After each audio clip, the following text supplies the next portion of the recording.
Students, आज next topic लेते हैं इसमें से वर्किंग ऑफ हार्ट। ओके, तो हार्ट किस तरह से वर्किंग करता है, तो वर्किंग में इतना डीपली नहीं दे रखा है, एक जनरल आइडिया दे रखा है कि हार्ट कैसे वर्किंग करता है। तो हमने क्या किया, इस वर्किंग ऑफ हार्ट को स्टडी के बेसिस पे 2 डिफरेंट पार्ट्स में डिवाइड किया है। नंबर 1 है हार्ट बीट। तो what do you mean by heart beat? तो हार्ट बीट से पढ़ने से पहले अपने कुछ टॉपिक लेना पड़ेगा यहाँ पे, myogenic.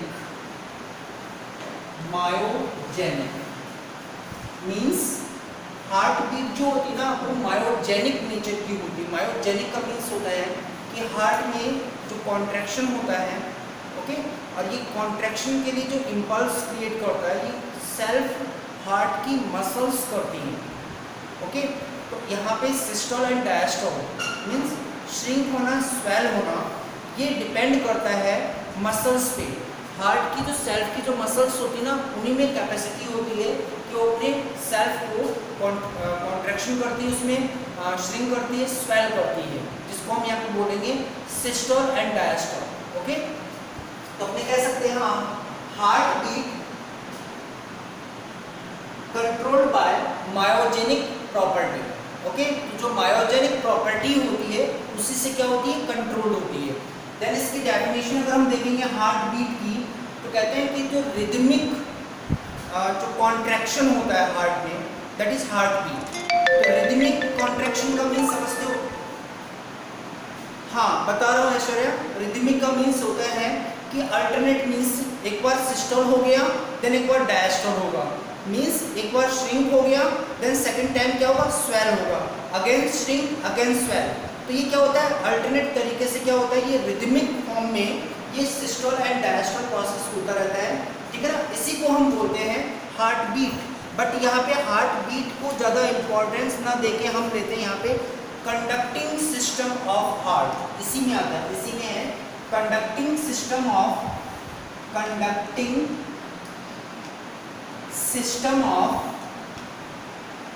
Heart.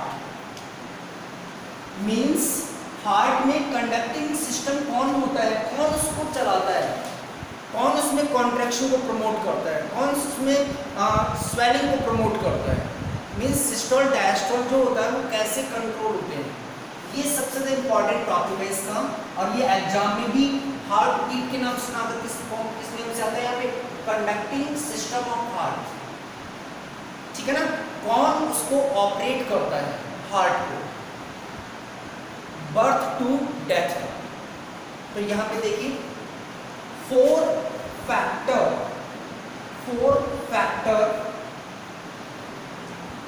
Are controls rhythmic system of heart. Okay, तो देखिए फर्स्ट है, कौन कौन से हैं, SAN, सेकंड है AVN, थर्ड है बंडल ऑफ हीच,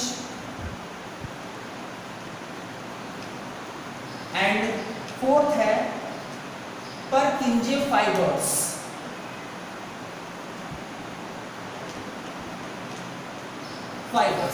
अभी इन सभी को मैं डायग्रामेटिकली आपको एक्सप्लेन करूंगा।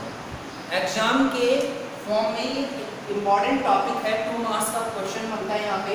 Conducting system of heart means heart को कौन कंडक्ट करता है।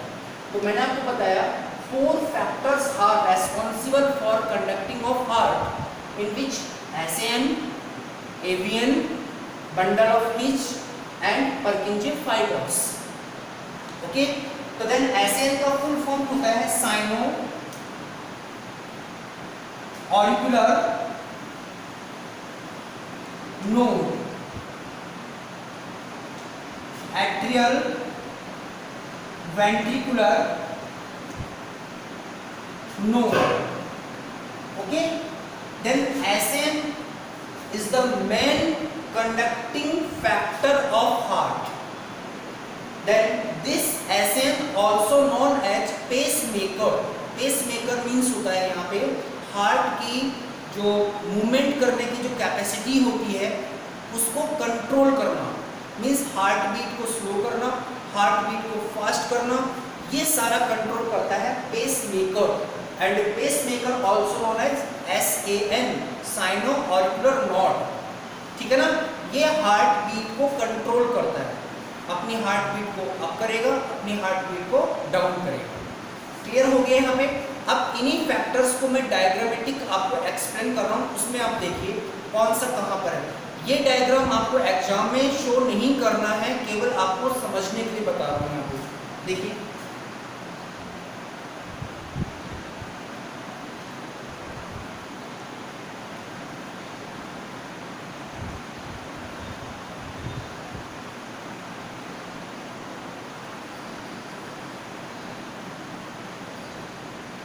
then right, then left,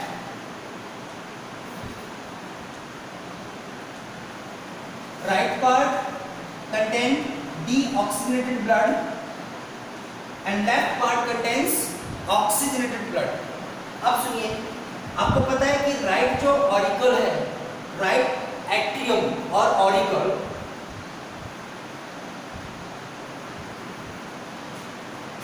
किससे अटैच होता है? ये सुपीरियर वेना कावा के थ्रू क्या होता है, पूरी बॉडी से डीऑक्सीजनेटेड ब्लड कैरी करेगा और किस में ट्रांसफर करेगा? राइट ऑरिकल में।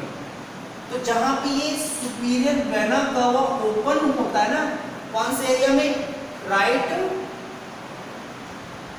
ऑरिकल एट्रियम में।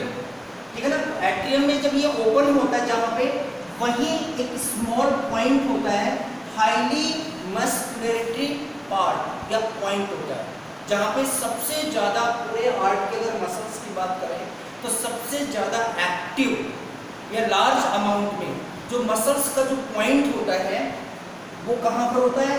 जहां पे सुपीरियर वेना कावा ओपन होता है, उसी के जस्ट पास में होता है, और इसे बोलते हैं यहाँ पे SAN। ओके, तो SAN की जो लोकेशन होती है वो कहाँ होती है? जहाँ पे राइट ऑरिकल में वेना कावा ओपन होता है, वहीं पर उसी के पास में क्या होती है? साइनो ऑरिकुलर नॉड होता है। अब ये साइनो ऑरिकुलर नॉड क्या होता है? दो कंडीशन में होता है, polarised and depolarised. Polarised means होता है इसकी वॉल पे plus plus and minus minus होता है, लेकिन जैसे इंपल्स आते हैं देन ये किसमें कन्वर्ट हो जाता है? ये कन्वर्ट होता है इसमें minus minus minus plus plus plus, means depolarised हो जाता है। और जैसे डीपोलराइज्ड होगा SAN पॉइंट कैसा हो जाएगा? डीपोलराइज्ड हो जाएगा। तो इस डीपोलराइजेशन से इसमें active potential, okay, active potential create होता है। जो एक्टिव कह सकते हैं कि पोटेंशियल है जो है वो क्रिएट होने से क्या होगा? उसमें इम्पल्स क्रिएट होते हैं, और ये इम्पल्स यहाँ पर राइट ऑरिकल की वॉल पे, यहाँ लोकेशन बता रहा हूँ आपको, राइट ऑरिकल की जो वॉल होगा ना उसके यहाँ पर होगा AVN, ऑरिकुलर वेंट्रिकुलर नोड, इसमें ट्रांसफर करेगा थ्रू कनेक्टिव टिश्यू के थ्रू। किसके थ्रू? कनेक्टिव फाइबर्स के थ्रू, कनेक्टिव टिश्यू के थ्रू। तो कनेक्टिव टिश्यू ना बोलकर हम यहाँ क्या बोलेंगे? Connective fibre. तो जो एक्टिव पोटेंशियल क्रिएट होता है कहाँ पर क्रिएट होगा? SAN में। किसके फॉर्म में? इम्पल्स के फॉर्म में। किसके थ्रू? कनेक्टिव फाइबर्स के थ्रू। कहाँ पर ट्रांसफर करेगा? AVN में कर देगा। अब ये AVN क्या करेगा? यहाँ से अटैच होता है इस तरह से, ये देखिए, कंप्लीट ऑरिकल में, कंप्लीट वेंट्रिकल में कवर्ड किए हुए होता है इस तरह से, यहाँ पे इसमें ट्रांसफर कर देगा। And this fibre known as bundle of His, इसमें ट्रांसफर कर देगा। देन बंडल ऑफ हिज क्या करेगा? इनसे अगेन क्या होंगे? स्मॉल साइज के फाइबर्स निकलते हैं, और ये स्मॉल साइज के जो फाइबर्स होंगे वो किसमें एंटर कर जाएंगे? अपर साइड में ऑरिकल की वॉल में, और डाउन साइड में बोथ वेंट्रिकल में क्या कर जाएंगे? फाइबर्स एंटर कर जाते हैं। देन इन फाइबर्स को जो बोलते हैं इनको बोलेंगे पर्किंजे फाइबर।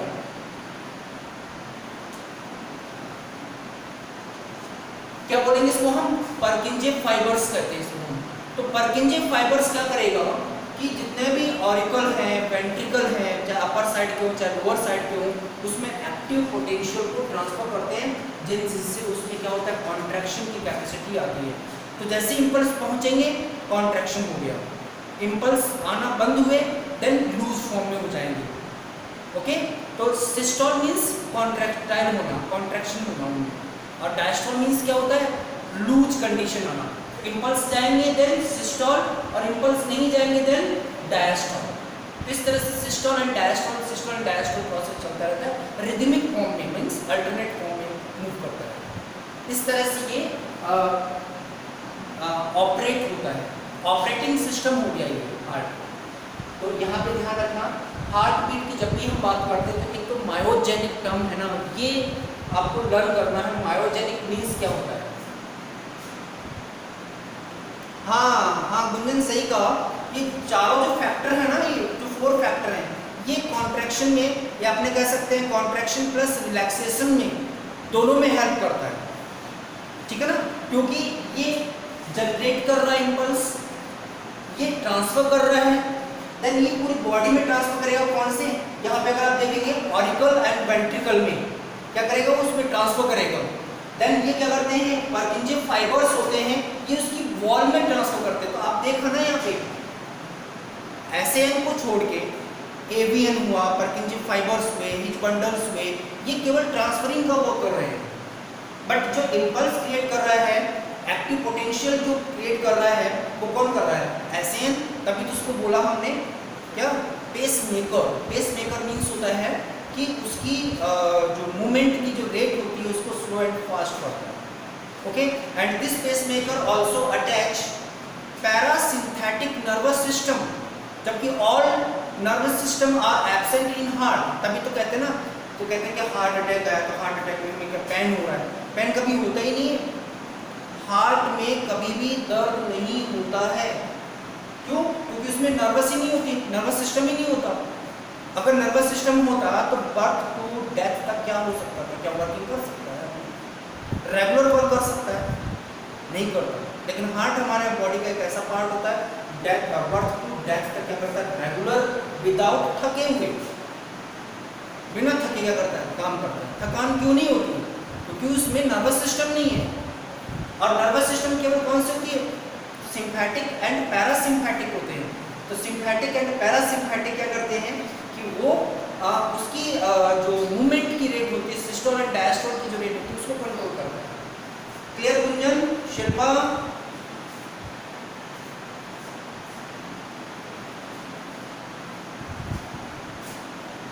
ओके, एक बार दोबारा से वंस मोर। ठीक है बेटा, वंस मोर, गाने चल रहे हैं। मायोजेनिक प्रॉपर्टी वापस एक्सप्लेन कर दो प्लीज। साइड, अच्छा ओके, कर लो बेटा। एक वीक की और बात है, तो तुम हो गए यहाँ आते क्यों है, आसान से है ना, अगर 2-4 तो घूसे लग ही जाएंगे। हाँ जी, मैं वापस से एक्सप्लेन कर देता हूँ। हार्ट बीट में फर्स्ट पॉइंट आता है मायोजेनिक। मायोजेनिक मीन्स होता है कि इसमें जो इम्पल्स क्रिएट हो रहे हैं वो सेल्फ हो रहे हैं, हार्ट सेल्फ उनको क्रिएट करता है। ठीक है ना, तो जो इम्पल्स के लिए रेस्पॉन्सिबल जो फैक्टर होते हैं वो होती मसल्स होती है। मसल्स में क्या होता है, सेल्फ कॉन्ट्रैक्शन कैपेसिटी होती है, और सेल्फ कॉन्ट्रैक्शन की कैपेसिटी को हम बोलते हैं मायोजेनिक। Then second point है conducting system of heart means operating system of heart. Okay, that this system made up of by 4 factor. Number 1 SAM, sino-auricular node. Number 2 AVN, atrial ventricular node. Number 3 bundle of Hitch, and number 4 Purkinje fibers.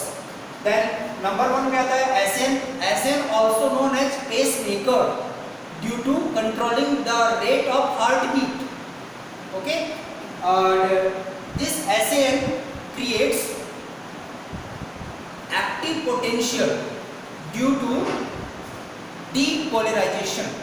Okay, then these active potential transfer to AVN through connecting fibers, and these active potential transfer again through bundle of pitch and Purkinje fibers to all chamber of heart. Then these chambers become contraction and relaxation. Okay, बस इतना ही है इसका.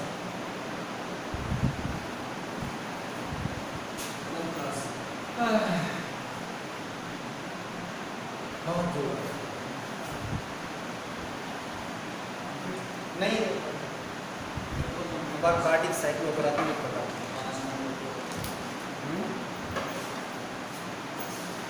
Cardiac साइक्लोग्राफी तो देखिए इसमें से अगर आप देखेंगे तो सबसे इंपॉर्टेंट टॉपिक तो जिसमें जो अब आएगा वो सेकंड टॉपिक आएगा जो मैं करवाऊंगा.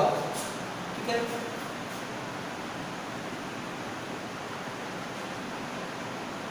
गुंजन क्या हुआ? बंडल ऑफ फिज एंड पर्किंजे फाइबर दोनों ही बॉडी में ट्रांसफर करते हैं क्या? बॉडी में ट्रांसफर नहीं करते बेटा, हार्ट की वॉल में करते हैं. हार्ट के जो 4 चैम्बर्स होते हैं उनमें ये ट्रांसफर करता है. किसको?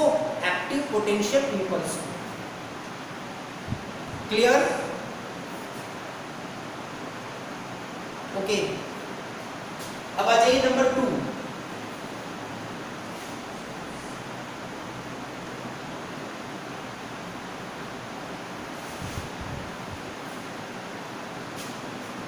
नंबर 2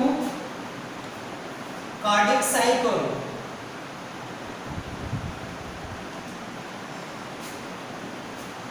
ध्यान रखना हार्ट के डायग्राम के साथ में ये क्वेश्चन आता है.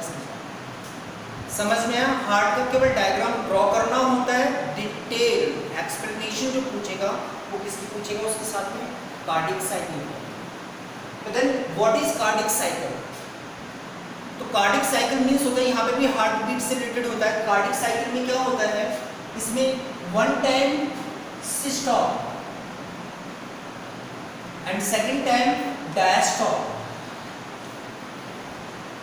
It's called cardiac cycle. Means एक हार्ट बीट में जो सिस्टोल एंड डायस्टोल होते हैं इसके अल्टरनेट फॉर्म को हम क्या कहते हैं यहाँ पे? Cardiac cycle. And this cardiac systole means समझते हो ना? सिस्टोल मीन्स होता है contraction, contractile condition, shrink stage. And diastole means होता है रिलैक्सेशन स्टेज, रिलैक्स होना. ठीक है ना?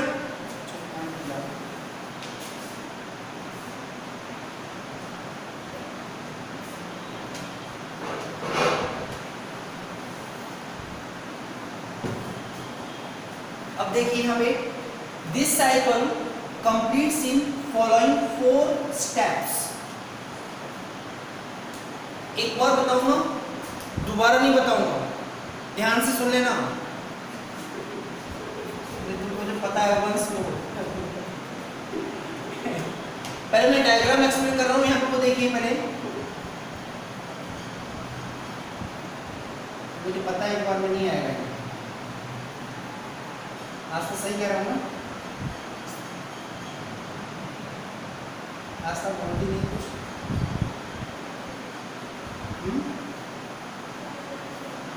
उसको बोल.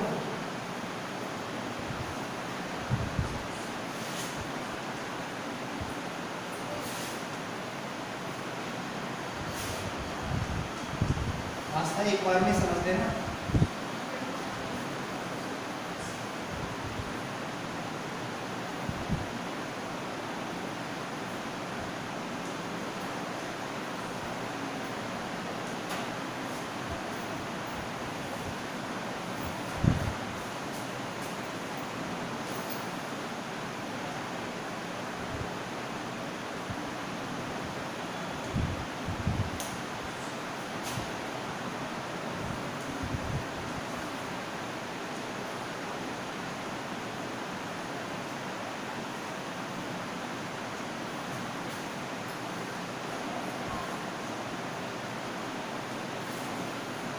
ओके, तो देखिए यहाँ पे मैं आपको बता रहा हूँ 4 स्टेप में कंप्लीट होता है कार्डिक साइकिल. और मैंने आपको बोला भी है कि बेटा ये एग्जाम में आता है. ठीक है ना? तो अब आप समझेंगे यहाँ पे कि इसमें 4 स्टेप कौन कौन से होते हैं. तो देन फर्स्ट है फर्स्ट स्टेप इसकी है एट्रियल डायस्टॉल। एट्रियल डायस्टॉल, तो सुनिए हर्षवर्धन, ध्यान से सुनना बेटा। एक्चुअल में क्या होगा कि इसकी कार्डिक साइकिल मैंने आपको बोला था सिस्टोल एंड डायस्टोल, इनका रिदमिक फॉर्म होना, that is cardiac cycle. Then cardiac cycle में एक्चुअली फर्स्ट स्टेप होती है atrial diastole. Atrial diastole in this stage it is a resting phase of heart. First point, it is a resting phase of heart in which both chamber of heart, that is right auricle and left auricle, both auricles are filled by blood through superior vena cava and pulmonary veins. Okay, तो then यहाँ पे both chamber are filled in same time. इस side में तो आएगा deoxygenated blood, इस time पे आएगा कौन सा ऑक्सीनेटेड ब्लड। यहाँ से आएगा ऑर्गन टू हार्ट, यहाँ आएगा लंग्स टू हार्ट, देन यहाँ पे आएगा थ्रू वेना कावा और यहाँ आएगा पल्मोनरी वेंस। इक्वल अमाउंट में दोनों में क्या होगा, रेगुलर अमाउंट में क्या आएगा, यहाँ पे ब्लड फिल होगा। तो आप देख रहे जैसे इसमें ब्लड फिल हो रहा है, देन यहाँ पे होते हैं ट्राइकस्पिड वॉल, यहाँ पे होते हैं बाइकस्पिड वॉल। यहाँ पे कौन से होंगे, ट्राइकस्पिड वॉल, देन यहाँ पे होंगे bicuspid wall, and both wall are opens due to blood pressure. Then these wall are opens due to blood pressure, क्योंकि यहाँ पे जैसे जैसे ब्लड फिल होगा आगे तो इसमें प्रेशर नहीं आएगा क्या वॉल के ऊपर, ये भरेंगे चैम्बर्स दोनों ब्लड से, तो प्रेशर किस पे क्रिएट करेंगे, tricuspid valve and bicuspid valve पे। Then both chambers, both wall are open. Then during atrial diastole these chamber are filled by blood, but these chambers also filled by blood due to blood pressure। आ रहा है समझ में? अगर ये blood से fill होंगे तो ब्लड जैसे इसमें आएगा, देन ये ब्लड क्या करेगा, ट्राई एंड बाइकस्पिड पे प्रेशर डालेंगे जिससे कि वो ओपन हो जाते हैं, ये भी फिल हो रहे हैं, देन साथ साथ ये भी क्या हो रहे हैं, फिल हो रहे हैं, दोनों फिल हो रहे हैं। क्यों? क्योंकि मैंने बोला diastole means resting phase of heart, ठीक है ना। तो both all chambers are filled by blood. Okay, then number 2, तो ध्यान रखना इस स्टेज में 75% chambers, both chambers are filled by blood. कौन से? वेंट्रिकुलर। भर रहे हैं हम कहाँ पे, ऑरिकल में, और जबरदस्ती भर कौन रहा है यहाँ पे, वेंट्रिकल भर रहा है, ठीक है ना। तो 75% जो ब्लड होता है वो इसमें भी ट्रांसफर हो जाता है, किसमें, वेंट्रिकुलर में। अब आ जाइए number 2, atrial systole. Atrial systole, अब जो 25% जो रिमेनिंग है, पहले तो ये ध्यान रखना, atrial systole is a active phase of heart. Active phase of heart, ये एक्टिव फेज होती है इसकी। इसमें क्या होगा, in this phase remaining amount of blood transfer to both ventricular through systole. अब इसमें 25% जो अमाउंट बचा हुआ है ना, रिमेनिंग अमाउंट है, वो सिस्टोल के थ्रू क्या करेगा, किसमें एंटर कर जाएगा, बोथ वेंट्रिकल में एंटर कर जाएगा, ठीक है ना। कंप्लीट ब्लैंक हो गया, कंप्लीट फिल हो गया, ये खाली हो गया ना। पहले 75% विदाउट प्रेशर हो गया एंड 25% जो रिमेनिंग था वो एक्टिव सिस्टोल के थ्रू आया। ओके, देन नंबर 3,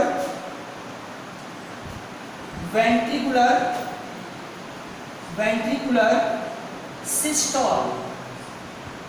क्यों? तो कंप्लीट फिल है, देन अब ये वेंट्रिकुलर क्या करेंगे, सिस्टोल होंगे, श्रिंक होंगे, तो श्रिंक होते क्या करेंगे, ये सेमी लूनार जो बॉल्ब होते हैं बोथ आर ओपन्स एंड सारा का सारा ब्लड कहाँ भेज देंगे, एरोटा तक भेज देंगे, कहाँ पर, टू ऑर्गन, और पल्मोनरी ट्रंक कहाँ भेज देगा, टू लंग्स। ठीक है ना, ये हो गया। Number 4 ventricular diastole. Ventricular diastole, तो वेंट्रिकुलर डायस्टॉल में क्या होगा, अब जब ये ब्लैंक हो जाएंगे, ब्लड निकल गया ना, तो ब्लैंक हो गए, बोथ हार्ट चैम्बर ब्लैंक, तो ब्लैंक होने से क्या होगा, अब ये रिलैक्स कंडीशन में आ जाएंगे, तो रिलैक्स कंडीशन में आएंगे तो ये भी रिलैक्स, ये भी रिलैक्स, तो दोनों में क्या होगा, ब्लड फिल होगा कि नहीं होगा। एक साथ खाली होंगे तो एक साथ दोनों भरेंगे, और ये भी एक साथ जब खाली होंगे ना तो दोनों दोबारा क्या करेंगे, एक साथ वापस से भर जाते हैं। तो देखो यहाँ पे सीक्वेंस देखिए ना, एट्रियल डायस्टोल, तो एट्रियल डायस्टोल में क्या हुआ, 75% ब्लड है, इसमें तो आया या साथ में कहाँ चला गया, वेंट्रिकल में। तो जो रिमेनिंग 25% है उसको भी तो बाहर निकालना है, तो क्या करेंगे हम, एट्रियल सिस्टोल, श्रिंक हो जाएगा, वो वापस उसी में चला जाएगा। अब क्या हुआ, वेंट्रिकल कंप्लीट फिल हो चुके हैं, ये श्रिंक ही तो करेंगे, ब्लड को वापस ट्रांसफर कर देंगे, देन ब्लैंक हो गए, तो ब्लैंक होते कौन सी स्टेज आ जाएगी, वेंट्रिकुलर डायस्टोल। ठीक है ना, upper, first and last diastole, second and third systole, तो ये था आपका सिस्टोल एंड डायस्टोल।